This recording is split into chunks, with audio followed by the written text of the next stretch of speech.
Kasi pag kumakanta ako, hindi naman ako magaling kumanta eh. Pag kumakanta ako, wala ako sa tono. Pero magaling akong kumanta, yung mahilig. Pero kunyari kakanta ako, kahit na yung mga kantang ordinary, wala ako sa tono.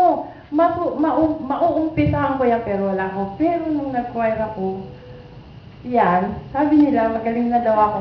Gusto kong bumalik sa Hong Kong. Yan ang isang reason ko. Baka papasa na ako doon. Yun ang ipagmamalaki ko sa sarili ko. Dahil sa hindi ako magaling kumanta, baka papasa na ako pag mabumalik ako doon.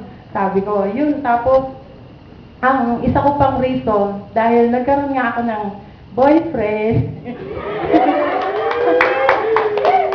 Pero, nung bumalik ako rito kasi na-terminate ako. Pero meron naman ako nakuha kagad na amo. Na-terminate ako dito, sabi niya, cool off. Pagbalik ko daw sa Hong Kong, tawagan ko siya ulit.